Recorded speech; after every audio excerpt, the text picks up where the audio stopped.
When you talk about draft position and ranking of players in terms of big board, sometimes it aligns and sometimes it doesn't. I think for a lot of people in the draft process this year, in terms of on the field, what they see as a player, one of the top rated guys for a lot of people, top five, top 10 type of prospect, is probably Reuben Foster from Alabama. He's got that name pedigree. He's got that program pedigree coming from Alabama. He's got championship pedigree, big playability. There's a lot initially to like about Reuben Foster on film, especially if you just kind of glancing.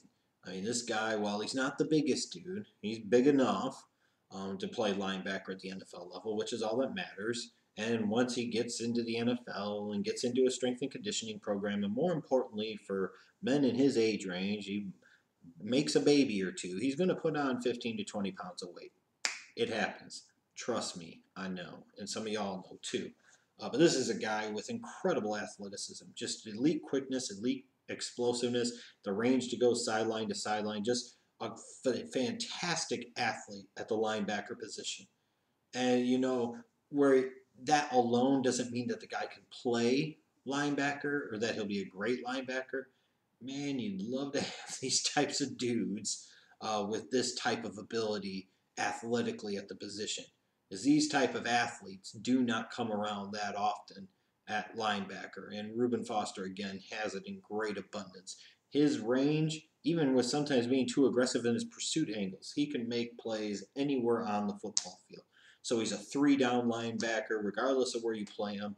He's a guy that you can utilize as a pass rusher. Because, playing at Alabama, he had some experience as a blitzer.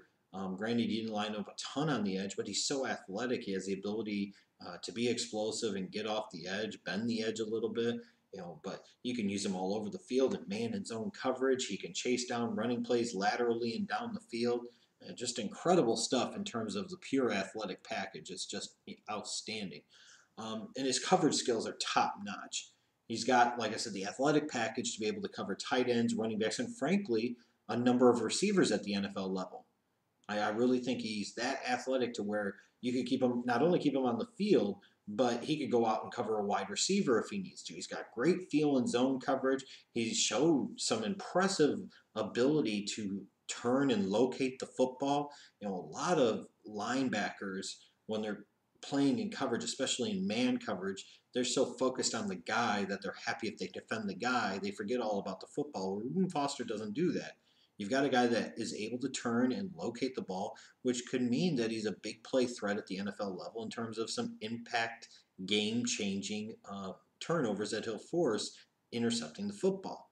Um, in terms of things that I don't like about his game, I didn't think he was the most instinctual player on the field. I think he could be a little slow, frankly, a step behind relatively consistently, recognizing play action.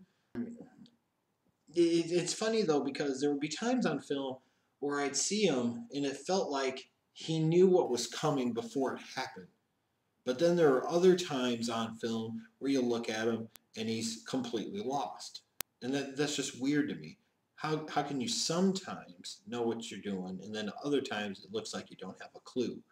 Reuben Foster is one of those guys that can pack a wallop as a hitter, and while he does that, I feel like he misses too many arm tackles at times because of poor position and a lack of functional strength. Um, with that said, he's even though being a great hitter, he doesn't seem to force a lot of fumbles. He's not a big threat to do that. Sometimes he runs himself out of position for a tackle, so he's going to have to shore that up a little bit. His run defense, sometimes he can. This is a challenge you have with guys that are such good athletes, is that they can be so determined to fly to the football that they forget their assignment and they lose their gap discipline. Also, we're talking about a guy that's maybe 6 foot, 230 pounds. He has a real danger in run defense of getting engulfed by blockers and struggling to shed. You're going to want to have space eaters in front of him to free him up and allow him to make plays all over the place. Not that that's a bad thing.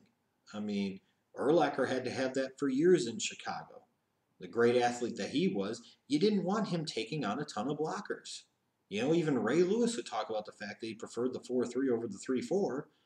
because he had two space eaters in front of him instead of one. It freed him up to do more things. And at the end of the day, that's what those teams' defenses were designed for. The Bears in the 2000s and the Ravens in the mid to late 90s and throughout the decade of the 2000s. You wanted to free up guys like Ray Lewis and Brian Urlacher. So you were going to want to get Reuben Foster in a situation where he can be freed up to do those type of things. Perhaps the biggest single concern, though, and again, a guy that plays pretty hard athletically, has a lot of it. He's got some injury concerns. He had a torn rotator cuff that he had to get surgery for, so he didn't do all the workouts at the combine. He played with a chipped bone in his hand throughout 2016. Now, granted, he didn't miss any games the past couple of seasons, but at some point in time, it's an injury here, it's an injury there. Eventually, those injuries could catch up with him and will force him to start missing some games. He also has a history of some concussions, neck and shoulder injuries, which was due in large part early on in his career to horrible tackling technique, lowering his head way too damn low. Now, those have been corrected and fixed a little bit, but he still had those issues in the past. But what's really concerning is you went through the draft process, and again, this is like one extended job interview. If you were ever going to mind your goddamn business and be on your P's and Q's, it is this time. And some guys get that and they win throughout this process. And other guys show themselves to be irresponsible and frankly fucking clowns. Now, we all know about the story of Reuben Foster getting into it with a hospital worker or whatever and getting sent home from the combine. And maybe that was a big issue, maybe it wasn't. You've heard some things talk about it was blown out of proportion. But again, even if it's blown out of the proportion, when all is said and done, Reuben Foster knows what's on the line here, and especially knowing he wasn't going to be able to fully work out at the combine. Um, well, no matter what, he got sent home from the combine. You can't put yourself in that type of position. Then we find out here recently that he failed his drug test at the combine. And I don't care what you say about the water diluting the sample. He probably would have had to have an IV of water shut up his ass crack consistently for days to get it to the point where it was that diluted. I don't know what to believe. But all I know is there's some injury concerns, and now, and even though he wasn't really a problem child at Alabama, it's funny, a couple months ago when I actually did the scouting report on Reuben Foster, I put that he was relatively clean off the field, and I've had to go in and amend that, and it has affected his grade a little bit because you're talking about investing as a first round pick millions of dollars into a dude. You got to be concerned about whether or not this dude's going to behave himself. Look, I think the kid is a very talented player. I do have some concerns about whether or not he can play as a middle linebacker at the NFL level, and it's not solely because of size. I don't think he's as great of a run defender as he needs to be. I do think he's actually a better fit in a 3-4 as an inside linebacker. Some NFL comparisons might be a Patrick Willis at the high end. Middle of the road type of comparison might be a Ryan Shazier. Shazier might have been just a little bit quicker, a little bit faster coming out of Ohio State, but not much. Similar size, speed, athleticism type of profile. I think Reuben Foster is a better all around prospect coming out of college than Ryan Shazier is. But I've got some concerns about Foster, and I don't think he's the slam dunk pick that everybody thinks he is. Because at times when you would watch Alabama games, you see Foster, your eyes would naturally gravitate towards Foster, and you're like, man, this dude's a beast. He's one of the BMOCs, the big men on campus. Other times he kind of blended in with the crowd. And you also wonder how much he was helped out by the fact that he played around all this fucking NFL talent. I mean, just in the linebacking core, you got Tim Williams and Ryan Anderson. You got Jonathan Allen and Dalvin Tomlinson in front of him. Guys like Deshaun Hand in next year's draft class. You got Marlon Humphrey and Eddie Jackson and Fitzpatrick or whatever the fuck his name is, the other corner. I mean, they have guys all over the place on that defense with NFL abilities. So how much is he helped out by that? And how much are some of his deficiencies hidden by the fact that teams didn't really have the luxury to be able to account for him because they were more concerned about a guy like a Jonathan Allen, let's say. I think Foster's a good player, and I think if he keeps his nose clean, he could end up outplaying his potential draft position, outplaying where I've graded him. But the simple fact of the matter is, I have some real concerns about a guy that seems to have one thing after another pop up during the interview process.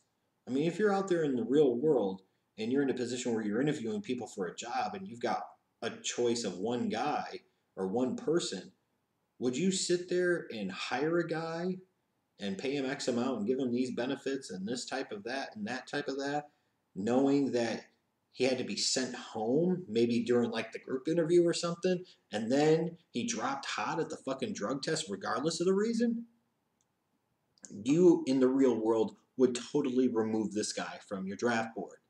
And frankly, there probably are a few teams that are going to do so. I think ultimately he still has a chance to be taken in round number one. And who knows? It only takes one team, as I will always say. It only takes one team. But a guy that we were mocking for a long time up in the top 10 may have to feel fortunate about being taken before pick 30 in this draft. That's how much his draft stock has dropped. And if there are enough other concerns about some of these recent issues, it would not be out of the realm of possibility, even as talented as this kid is, for him to be a second round pick. And frankly, that's where I have him graded. He's not the best linebacker in this draft class, and that's even if you take away any of the off the field issues. I just don't think he's as good as some other guys. I still think he's a good player, and athletically, he has Pro Bowl potential. But will he ever achieve that, and will he ever realize that is the real question?